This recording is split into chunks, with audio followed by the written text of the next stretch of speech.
Magandang tanghali sa inyo mga langga. Ayan, oras na ng ating tanghalian. Ang ulam ko ay yung natira pa kagabi mga langga, yung udong na may sardinas. Yan, sayang man langga kay may natira pa. So ako na lang pong girituki.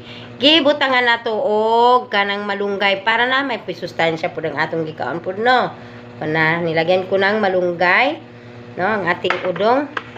Oh, tapos kunting kanin lang mga langga kay dami man ng ako ang udong. So ang mayroon pa tayo ulam dito na kung gusto ulam pa, ayan yung tawag nito yung maanghang, Bicol Express, yan ang ulam, ayan.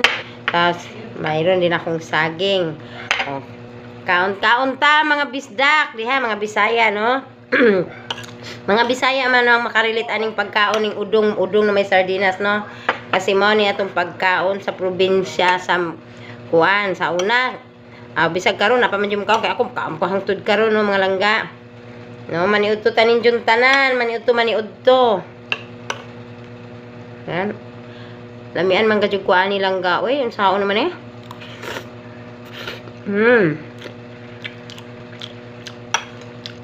Sayang ang pagkaon ng langga.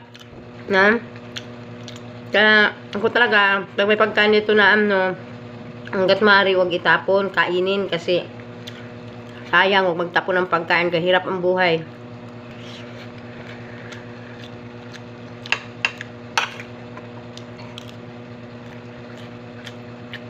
Bicol Express, yan. Gusto nila ang Bicol Express, ang mga anak ko gangga. Gusto nila ang Bicol Express.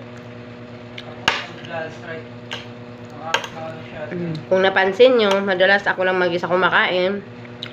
Kaya nga kung mga Junakis, sa taas lagi, baba lang na pag nagutom.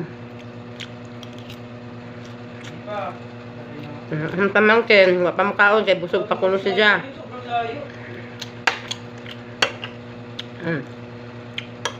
Ako na naman pakaon-kaon mag-isa din mga langga. Maayong udto sa mga Bisaya diha, mga bisdak.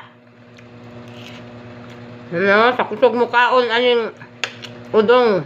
Sa mga nakarilit dyan, mga Bisaya dyan, karamihan magkarilit ani. Sa mahilig mo kaon ng mga Bisaya aning udong.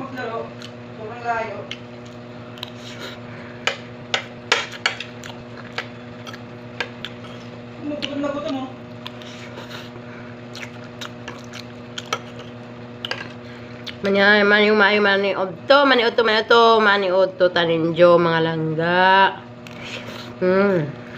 Lami ang udong giritukada na lamang nahon ni pang malunggay, no.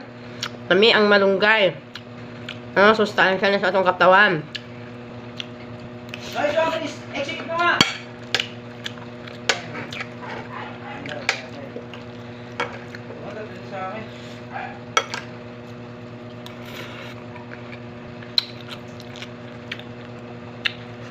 Magandang tanghali sa inyo lahat dyan mga langga.